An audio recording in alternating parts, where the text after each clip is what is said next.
আসসালামু আলাইকুম ব্যারিস্টার হাসান। ওয়ালাইকুম আসসালাম। আমরা দেখতে পেরেছি বেশ কিছু কঠিন পরিবর্তন হলো ইমিগ্রেশন রুলসে, স্পেশালি যারা স্কিল ওয়ার্কার ভিসায় যাবে বা অলরেডি আছে। তো প্রায় শোনা যাচ্ছে যারা অলরেডি স্কিল ওয়ার্কার ভিসা আছে তারা নতুন রুলসের আওতায় পড়বে না। কিন্তু ব্যাপারটা কি আসলে তাই কি?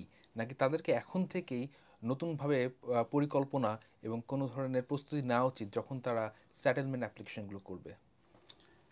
এটা একটি ভেরি ইম্পর্ট্যান্ট কোশ্চেন।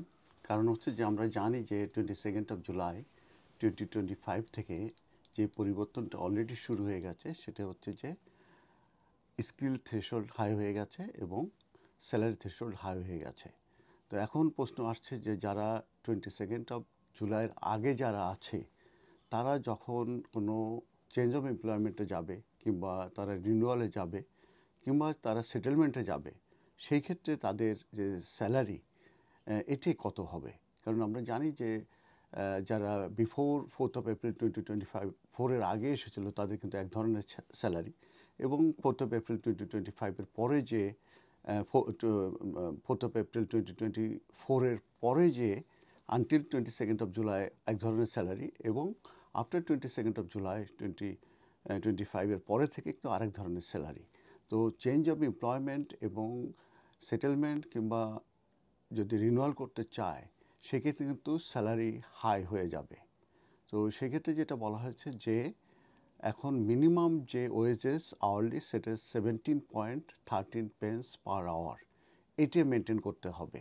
সেটা ইভেন যারা বিফোর 4th এপ্রিল 2024-এর আগে এসেছে, ইভেন যারা 4th এপ্রিল 2024-এর পরে এসেছে, কিংবা যারা এখন নতুন এন্ট্রান্স অ্যাপ্লিকেশন তাদের জন্য। অতএব মিনিমাম যে আওয়ারলি রেট হচ্ছে 17.13 পাউন্ড পার আওয়ার। অতএব যারা বিফোর 4th এপ্রিল 2024-এর আগে এসেছে তারা যে চেঞ্জ অফ এমপ্লয়মেন্টে যায় কিংবা রিনিউয়াল করতে যায় কিংবা সেটেলমেন্ট অ্যাপ্লিকেশন করে সেক্ষেত্রে কিন্তু তাদের স্যালারি হাই হয়ে যাবে। অতএব আমি বলেছি যে গোয়িং রেট যেটা আছে কিংবা এই মুহূর্তে যেটা বেতন পাচ্ছে সেটা মূলত ম্যাচ করতে হবে আওয়ারলি রেটের সঙ্গে, এবং সে আওয়ারলি রেটটা হচ্ছে 17.13 পার আওয়ার। অতএব কেউ যদি 40 আওয়ার্স কাজ করে থাকে তাহলে কিন্তু পার উইক, তাহলে 40 টাইমস 17.13 পার আওয়ার, এটা কিন্তু তাকে তার স্যালারি থাকতে হবে at the time of change of employment, at the time of settlement application কিংবা তার রিনিউয়াল অ্যাপ্লিকেশন যখন করবে, রিগার্ডলেস তার যে স্যালারি বিফোর 4th এপ্রিল 2024-এ কত ছিল এটা কিন্তু কোনো ইস্যু না, কারণ এটা কিন্তু বেড়ে যাবেই। সেটা কিন্তু এই যে 22nd জুলাইয়ের যে কেস ওয়ার্কারদের গাইডেন্স, যেটা আমি এইমাত্র রিসার্চ করেছি অনেকগুলো পেজ, সেখানে এটা আমি পেয়েছি। আর আরেকটা জিনিস আমি এখানে টাচ করতে চাই যে যখন সেটেলমেন্টের জন্য কেউ কোয়ালিফাই করবে having competition of 5 years on skill ওয়ার্কারে, তারা কিন্তু সেটেলমেন্ট অ্যাপ্লিকেশন করবে। তো এই গাইডেন্সে, কেস ওয়ার্কারদের গাইডেন্সে এখন বলা হচ্ছে যে কেস ওয়ার্কার যিনি আপনাদের অ্যাপ্লিকেশনটা কনসিডার করবে, সেই কেস ওয়ার্কার কিন্তু 12 মান্থের পেই রেকর্ড কিন্তু তারা চেক করবে।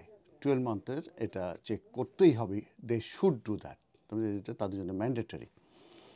এবং আরেকটা জিনিস বলা হচ্ছে যে যদি অটোমেটেড যদি পেই যদি চেক করতে না পারে, সেই ক্ষেত্রে যেটা চাইবে অ্যাপ্লিকেন্টের কাছ থেকে, যে সেটেলমেন্টের জন্য অ্যাপ্লিকেশন করবে তার কাছে একটি পে স্লিপ এবং একটি ব্যাঙ্ক স্টেটমেন্ট চাইবে, কিংবা যে বিল্ডিং সোসাইটির যে পাসবুক আছে এইগুলো তারা চাইবে, most recent pay slip, bank statement এগুলো চাইবে। এবং তারা যদি ইয়ে করে কি বলে মনে করে যে কোনো কনসার্ন আছে এবং 12 মান্থেরও চেকিংয়ের প্রয়োজন আছে, সে কিন্তু তারা করতে পারবে। তবে যে পে স্লিপ ব্যাঙ্ক স্টেটমেন্ট দেওয়া হবে সেটা কিন্তু 31 ডেজের বাইরে হতে পারে, পুরনো হতে পারবে না, এটা সেই 31 ডেজের ভিতরে হতে হবে। তাহলে সেই ডকুমেন্টগুলো কিন্তু pay slip bank statement consideration নেবে। অতএব ইন কনক্লুশন আমি বলবো যে মিনিমাম যে আওয়ারলি রেট সেটা 17.13 হতে হবে। ধন্যবাদ।